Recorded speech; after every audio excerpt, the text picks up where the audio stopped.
Hello everyone, welcome to Study Ride. In this video we will discuss the current affairs of 8th of April 2022.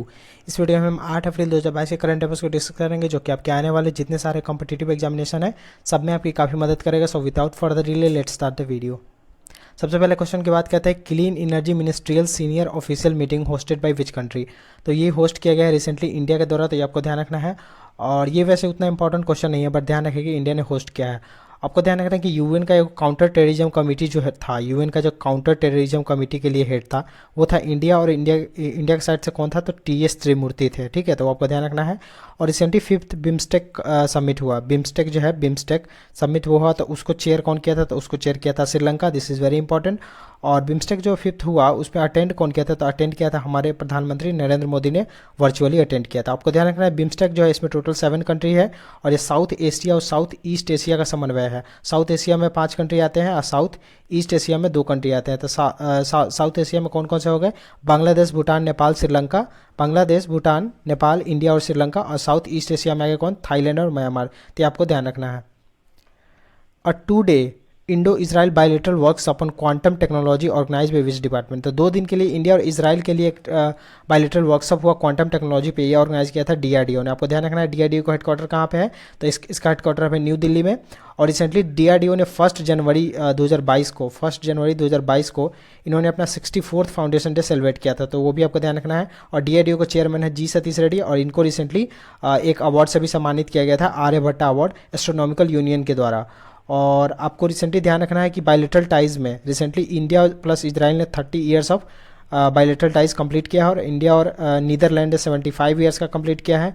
India plus Japan ने 70 years का और India और Turkmenistan ने 30 years का. तो India और Turkmenistan और India और इजराइल दोनों ने 30 ईयर्स का डिप्लोमेटिक टाइज कंप्लीट किया. और रिसेंटली हम लोग बात करें क्वांटम कंप्यूटिंग की, तो क्वांटम कंप्यूटिंग का एक लेबोरेटरी कहाँ पे लगाया इंडियन आर्मी ने, तो मोह करके एक जगह है एमपी में, वहाँ पे क्वांटम कंप्यूटिंग के लिए एक लेबोरेटरी लगाया गया था. Who has been reappointed as the MD and CEO of DCB bank. अब ध्यान रखना है डीसीबी बैंक का हेडक्वार्टर कहाँ पे, तो मुंबई में है. और इसका मुरली एम नटराजन इसके फिर से एमडी और सीईओ बन गया है. और हम लोग रिसेंटली कुछ अपॉइंटमेंट की बात करें जो कि इंपॉर्टेंट है, तो कल्याण ज्वेलर्स के रिसेंटली सीईओ बने हैं. चेयरमैन कौन बने हैं, तो वो बने हैं विनोद राय जो कि हमारे फॉर्मल सीएजी थे. और ध्यान रखना है कि एसोचैम के न्यू प्रेसिडेंट बने हैं सुमंत सिन्हा जो कि रिन्यू पावर के भी चेयरमैन है. और फेडेक्स एक कंपनी है, फेडेक्स के न्यू चेयरमैन कौन बने हैं, तो Raj Subramaniam. Petroglyph found in which region recently added to UNESCO heritage tentative list. अब यूनेस्को जो हेरिटेज के टेंटेटिव लिस्ट में डालने का मतलब है कि हो सकता है कि आगे चल के यूनेस्को साइट बन जाए, जो कि 45th जो सेशन होगा उसमें हो सकता है कि ये बन जाए. तो ये रत्नागिरी में है. और आपको ध्यान रखना है कि रत्नागिरी कहाँ पे है, तो महाराष्ट्र में है. और आपको ध्यान रखना है कि रिसेंटली जो 44th सेशन हुआ यूनेस्को का, तो एक यूनेस्को वर्ल्ड हेरिटेज कमेटी का ऑर्गेनाइजेशन किया जाता है हर साल. तो जो 44th सेशन हुआ कहाँ पे हुआ, तो फूजो करके जगह है चाइना में, वहाँ पे किया गया था. तो आपको ध्यान रखना है कि इसमें इंडिया में 2 नए यूनेस्को साइट को ऐड किया गया था. वो कौन कौन सा था, तो वो था एक काकाटिया रुद्रेश्वरा टेम्पल जिसको रामप्पा टेम्पल भी कहते हैं, तेलंगाना का है.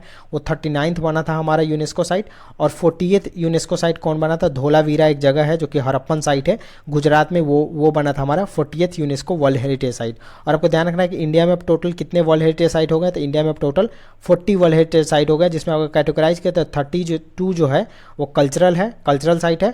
और 7 है नेचुरल साइट और 1 है मिक्स में आता है. तो आपको ध्यान रखना है कि कल्चरल में हमारा 32 सबसे ज़्यादा है. और आपको ध्यान रखना है कि टोटल वर्ल्ड में अब कितने यूनेस्को हेरिटेज साइट है, तो टोटल वर्ल्ड में है 1154 1154 टोटल वर्ल्ड में यूनेस्को साइट हो गए हैं. और आपको ध्यान रखना है कि सबसे ज़्यादा महाराष्ट्र में वर्ल्ड हेरिटेज साइट है हमारे इंडिया में, 5 है टोटल. ठीक है, तो इंडिया की बात करते हैं सबसे ज़्यादा कहाँ पे है, तो महाराष्ट्र में है. और आपको ध्यान रखना है कि एक सोलोंग नेशनल पार्क था, सोलोंग नेशनल पार्क जो कि वर्ल्ड हेरिटेज के डेंजर लिस्ट में था, तो उसको हटा दिया है. तो आपको ध्यान रखना है कि सोलोंग जो नेशनल पार्क है वो कहाँ का था, तो वो कॉन्गो का था. उसको वर्ल्ड हेरिटेज कमेटी ने उसको हटा दिया है. और एक लिवरपूल है, लिवरपूल मर्केंटाइल, उसको वो कहाँ का है, तो यूके का है. उसको डीलिस्ट कर दिया है, मतलब उसको यूनेस्को हेरिटेज साइट से उसको हटा दिया गया है. वो कहाँ का था, तो यूके का था. तो आपको ध्यान रखना है. और आपको ध्यान रखना है कि यूनेस्को का ये 44th सेशन हुआ था फूजो चाइना में. और 45th कहाँ पे हुआ था, 45th होगा काजान रसिया में. और आपको ध्यान रखना है कि एक यूनेस्को का वर्ल्ड हेरिटेज सिटी भी आता है जिसका अर्बन लैंड्स के प्रोग्राम भी चलता है यूनेस्को का. उसमें 2 इंडिया का सिटी डाला गया था, एमपी का, ग्वालियर और ओडिशा. तो ये सारी बातें आपको कहीं पर लिख लेनी है. ICICI securities partner which company to provide insurance. अब आईसीआईसीआई किसके साथ पार्टनरशिप करके इंश्योरेंस प्रोवाइड करेगा, तो कवर स्टेक के साथ। और आईसीआईसीआई रिसेंटली काफ़ी न्यूज़ में था, क्योंकि आईसीआईसीआई लोम्बार्ड ने पार्टनरशिप किया है एयरटेल पेमेंट बैंक के साथ। वो 10,000 से 1 लाख तक के फ़ोन का इंश्योरेंस करेंगे। और आईसीआईसीआई ने रिसेंटली पार्टनरशिप किया है किसके साथ, तो सीएसके के साथ पार्टनरशिप किया था एक कार्ड लॉन्च करने के लिए। और रिसेंटली सीएसके ने इक्विटास स्मॉल फाइनेंस बैंक के साथ पार्टनरशिप किया था किस चीज़ के लिए, तो वो भी एक कार्ड लॉन्च करना चाहते हैं। और आईसीआईसीआई के चेयरमैन कौन है, संदीप बख्शी। झारखंड ने किसके साथ एमओयू साइन किया है, एक इंडस्ट्रियल ट्रेनिंग इंस्टीट्यूट लगाना चाहता है। तो आपको ध्यान रखना है कि टाटा जो स्टील फाउंडेशन है वो एक इंडस्ट्रियल ट्रेनिंग इंस्टीट्यूट लगाएगा कहाँ पे, तो चैंडिल जो कि झारखंड में है। तो उसके लिए एमओयू साइन हुआ है। और आपको ध्यान रखना है कि झारखंड का स्थापना दिवस में स्टेट्यूट डे कब मनाया जाता है, तो 15 नवंबर को मनाया जाता है, क्योंकि इसी दिन बिरसा मुंडा का बर्थ एनिवर्सरी है। और रिसेंटली आपको ध्यान रखना है कि 15 नवंबर 2021 को सबसे पहली बार जनजातीय गौरव दिवस के रूप में सेलिब्रेट किया गया था। तो आपको ध्यान रखना है। RBI will set up how many digital banking units in 75 district. तो आरबीआई कितना डिजिटल बैंकिंग यूनिट लगाएगा, तो 75 यूनिट्स लगाएगा। और ये हमारे बजट में अनाउंस किया गया था, तो इसका भी रिसेंटली गाइडलाइंस आया है, तो इसलिए ये इंपॉर्टेंट है। What is the India's trade deficit for financial 2022। India का ट्रेड डेफिसिट क्या हुआ था, आपको तो ध्यान रखना है कि ट्रेड डेफिसिट क्या होता है और ट्रेड सरप्लस क्या होता है। अगर हम लोग इंपोर्ट ज़्यादा करते हैं, ठीक है, मतलब आयात ज़्यादा करते हैं निर्यात के बदौलत, तो हमारा ट्रेड डेफिसिट बढ़ेगा। अगर हम लोग एक्सपोर्ट ज़्यादा करने लगे, कहीं पे सामान अगर ज़्यादा बेचने लगे, तो उसे हम लोग कहेंगे ट्रेड सरप्लस, क्योंकि हम सामान तभी बेचेंगे जब हमारे पास ज़्यादा होगा, सरप्लस होगा। तो 87.5% हुआ हमारा ट्रेड डेफिसिट, तो ये आपको ध्यान रखना है। और ये पिछले साल के मुकाबले बढ़ा है। तो इसको अगर हम लोग अमाउंट में कन्वर्ट करें तो 192.41 बिलियन यूएसडी है, जो कि अगर हम लोग हम लोग 2021 से बात करें, फाइनेंशियल ईयर 2021 से 21 वाले से, तो उसमें था 102.63 यूएसडी बिलियन डॉलर, तो उससे ये बढ़ा है। तो आपका अमाउंट भी ध्यान रखना है कि 192.41 बिलियन यूएसडी था हमारा 2022 में, और 2020 का नहीं याद रखें, कोई ज़रूरत नहीं। Who has been appointed as the Sant Namdev award for the year 2022 and 2021। तो सत्यदेव जो नामदेव अवार्ड है, ये आपको ध्यान रखना है ये किसके द्वारा दिया जाता है, तो ये पुणे द्वारा दिया जाता है, पुणे महाराष्ट्र द्वारा। वहाँ का एक ऑर्गेनाइजेशन है सरहद ऑर्गेनाइजेशन द्वारा ये हर साल दिया जाता है, जो कि दिया गया सत्यपाल मलिक और एक और आदमी को दिया गया है एएस दौलत को भी दिया गया ये कौन संत नामदेव अवार्ड, ये आपको ध्यान रखना है। प्रोजेक्ट क्यू पर, और आपको ध्यान रखना है कि इसमें जो सत्यपाल जो मलिक है, ये मेघालय के गवर्नर रहते हैं, ये ध्यान रखें। प्रोजेक्ट क्यू पर is a project of which company. तो प्रोजेक्ट क्यू पर है, ये अमेजोन का प्रोजेक्ट है। अमेजोन इस पर अपना लॉन्च करना चाहता है, तो ये अमेजोन का प्रोजेक्ट है। आपको ध्यान रखना है कि अमेजोन की स्पेस एजेंसी का क्या नाम है, तो ब्लू ओरिजिन। तो अमेजोन की भी एक स्पेस एजेंसी है जिसका नाम है ब्लू ओरिजिन। और अमेजोन के सीईओ कौन है, तो Andy Jassy. Which bank is giving 75 crore loan to Gujarat for school of excellence project. अब स्कूल में एक्सेलेंस लाने के लिए, स्कूल में बढ़ावा देने के लिए गुजरात को 7500 करोड़ का लोन कौन दे रहा है, तो वो दे रहा है वर्ल्ड बैंक और एआईआईबी। आपको ध्यान रखना है कि वर्ल्ड बैंक में टोटल 189 कंट्री है और एआईबी में टोटल 105 कंट्री है। पहले 104 होते थे, लेकिन इराक ज्वाइन किया था पिछले साल, तो एआईबी में अब 105 कंट्री है। और एआईबी के प्रेसिडेंट है जिन लिकन, ठीक है। और एआईबी में टोटल 5 वाइस प्रेसिडेंट होते हैं, जिसमें कि एक इंडियन वाइस प्रेसिडेंट बने हैं कौन, तो उर्जित पटेल, तो उनका भी आपको नाम ध्यान रखना है। और वर्ल्ड बैंक का हेडक्वार्टर कहाँ पे है, तो इसका हेडक्वार्टर वाशिंगटन डीसी में है, और इसके प्रेसिडेंट कौन है, डेविड मेल्पस। तो ये सारी बातें आपको ध्यान रखनी है।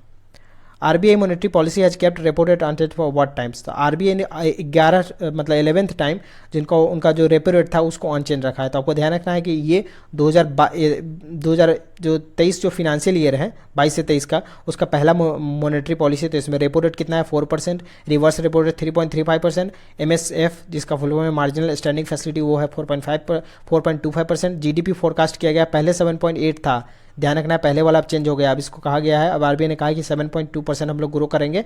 और इन्फ्लेशन का टारगेट क्या दिया है, तो 5.7% इन्फ्लेशन है, जो कि पहले था 4.5% से बढ़ के ये 5.7% हो गया। और स्टांस क्या था, तो वो था एकोमोडेटिव स्टांस। तो ये आपको सारी बातें ध्यान रखनी है, इससे ये क्वेश्चन डेफिनेटली आता है हमेशा एग्जाम में।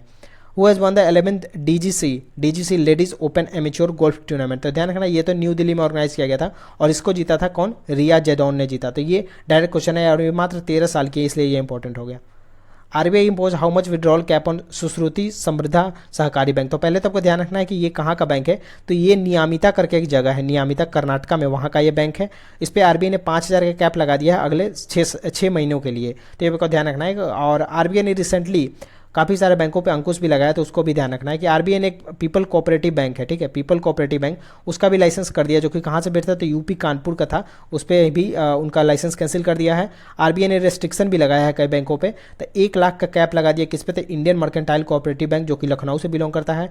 इंडिपेंडेंस कोऑपरेटिव बैंक पे भी आरबीआई ने प्रतिबंध लगाया, वो नासिक महाराष्ट्र से बिलोंग करता है। सड़जेवड़ा नाइक सहकारी बैंक, ये था कहाँ, सांगली महाराष्ट्र, इस पर भी आरबीआई ने प्रतिबंध लगाया। और मंथा अर्बन कोऑपरेटिव बैंक, उस पर भी आरबीआई ने सैंक्शन लगाया था, ठीक है, मतलब उस पर कुछ रेस्ट्रिक्शन वगैरह लगाया था। और आरबीआई आपको ध्यान रखना है कि आरबीआई जो बैंकों के लाइसेंस कैंसिल करती है वो किस सेक्शन के तहत करती है, तो आपको ध्यान रखना है कि बैंकिंग रेगुलेशन एक्ट जो 1949 है आरबीआई का, उसके 56 सेशन के तहत, 56 जो सेक्शन है उसके तहत आरबीआई बैंकों के लाइसेंस कैंसिल करती है। और आरबीआई ने आज ही रिसेंटली पेनाल्टी भी लगाया है 2 बैंकों पे, तो 2 प्राइवेट बैंक है उस पर आरबीआई ने रिसेंटली पेनाल्टी लगाया है। तो एक्सिस बैंक के आरबीआई ने कितना लगाया था, 93 लाख उसको जुर्माना देना पड़ेगा।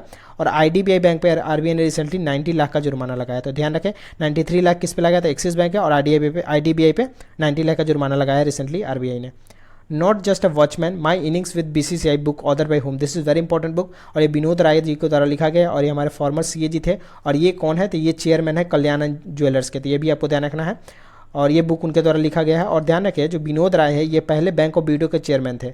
बैंक बोर्ड ब्यूरो जो है, बैंक बोर्ड ब्यूरो, उसके पहले चेयरमैन कौन थे, तो विनोद राय थे, इसलिए ये पर्सन काफ़ी इंपॉर्टेंट है। HDFC sold how much percent stake in Bandhan bank, अब बंधन बैंक में HDFC का 10% स्टेक हुआ करता था, उसमें से 3% HDFC ने बेच दिया है, तो ये आपको ध्यान रखना है, और ये डायरेक्ट क्वेश्चन है। प्रधानमंत्री मुद्रा योजना का रिसेंटली कितना साल पूरा हुआ था, रिसेंटली 7 साल पूरा हुआ है। ये 8 अप्रैल 2015 को नरेंद्र मोदी जी द्वारा लॉन्च किया गया था, और इसमें 10 लाख का मैक्सिमम लोन दिया जाता है, आपको कैटेगरी भी याद रखना है। इसमें शिशु, किशोर और तरुण लोन दिया जाता है, तो शिशु में दिया जाता है 50,000 तक का लोन मैक्सिमम अप टू, और किशोर में 50,000 से 5 लाख तक का लोन दिया जाता है, और तरुण में 5 लाख से 10 लाख तक का लोन दिया जाता है। तो मैक्सिमम लोन आपको कितना मिल सकता है मुद्रा योजना में, तो 10 लाख का मिल सकता है। और ध्यान रखें इसमें ये कहा गया है कि जो मुद्रा योजना दिया गया इसमें 68% वुमेन इंटरप्राइजेस को लोन दिया गया, वुमेन को दिया गया लोन, ठीक है। और 51% लोन दिया गया किसको, तो SC ST और OBC को दिया गया 51% लोन, और 68% टोटल वुमेन को लोन दिया गया था। उसके बाद ध्यान रखना है कि government has constituted a promotion task, government ने टास्क किया है animation visual effect gaming and comics, तो इसका शॉर्ट फॉर्म होता है ABGC, तो ऐसे फुल फॉर्म भी आ सकता है कि G का मतलब बताओ तो गेमिंग होगा, C का मतलब होगा कॉमिक्स, और V का मतलब होगा विजुअल, और A का मतलब होगा एनिमेशन, तो ये आपको ध्यान रखना है, ये इंपॉर्टेंट है। तो इसकी कमेटी के हेड बने हैं अपूर्व चंद्र, और अपूर्व चंद्र कौन है, तो ये सेक्रेटरी है इन्फॉर्मेशन एंड ब्रॉडकास्टिंग मिनिस्ट्री में, तो सेक्रेटरी कौन है इन्फॉर्मेशन एंड ब्रॉडकास्टिंग मिनिस्ट्री में, अपूर्व चंद्र, और इनके द्वारा ये कमेटी को हेड किया जाएगा। Cabinet approve continuation of Atal innovation mission, तो अटल इनोवेशन मिशन आपको ध्यान रखना कि ये नीति आयोग द्वारा लाया गया था, ठीक है, और ये अब कब तक रहेगा, तो ये मार्च 2023 तक रहेगा, ये आपको ध्यान रखना है। और इसका टारगेट क्या है, तो 10,000 ये अटल टिंकरिंग लैब बनाना चाहता है। अटल टिंकरिंग लैब का कितना टारगेट है, 10,000, और 101 अटल इंक्यूबेशन सेंटर, अटल इंक्यूबेशन सेंटर कितना 101, और अटल टिंकरिंग लैब कितना, तो टोटल 10,000 बनाना चाहता है, तो ये इसका अटल इनोवेशन मिशन का टारगेट है, ध्यान रखना है। और अटल इनोवेशन मिशन नीति आयोग के द्वारा, ये भी ध्यान रखें। How many crore house hold build under प्रधानमंत्री आवास योजना, अभी रिसेंटली प्रधानमंत्री ने कहा कि टोटल 3 करोड़ हाउस बिल्ड किए गए हैं प्रधानमंत्री आवास योजना के तहत। और आपको ध्यान रखें कि प्रधानमंत्री आवास योजना 2015 में लॉन्च किया गया था। और जो ग्रामीण की हम लोग बात करें तो ग्रामीण जो है प्रधानमंत्री आवास योजना ग्रामीण, उसका पहले नाम हुआ करता था इंदिरा गांधी योजना, इंदिरा गांधी योजना जो कि 1996 में लॉन्च किया गया था, उसका नया नाम हो गया था 2015 में, क्या, तो इसका नाम हो गया था प्रधानमंत्री आवास योजना। और ध्यान रखना है कि हाउसिंग फॉर ऑल, मतलब सब जगह हाउस हमको बना देना है, कब तक, 2024 तक, ये इसका टारगेट है। Army ordinance corps celebrated which number foundation day, 8 अप्रैल, मतलब आज के ही दिन इन्होंने 247वां इसका फाउंडेशन डे सेलिब्रेट किया, और इस्टेब्लिश किया गया था 1775 में, तो ये काफ़ी पुराना ऑर्गेनाइजेशन है। और इसका डायरेक्टर जनरल कौन है, तो RKS कुशवाहा, तो ये बात आपको ध्यान रखना है। 9th edition of India Kyrgyzstan, India और किर्गिस्तान के बीच 9वां एडिशन का खंजर एक एक्सरसाइज हुआ, ये कहाँ पे हुआ, तो ये तो आपको इसमें ध्यान रखना है कि जो खंजर एक्सरसाइज होता है किसके किसके बीच होता है, तो इंडिया और किर्गिस्तान के बीच, और ये बकलो हिमाचल प्रदेश में कंडक्ट हुआ था, ये कंप्लीट हुआ है रिसेंटली। तो इस वीडियो में इतना ही, आने वाले वीडियो में और क्वेश्चन को देखें। If you like the video, do like the video and also subscribe channel and share with your friend. Good bye, see you in the next video.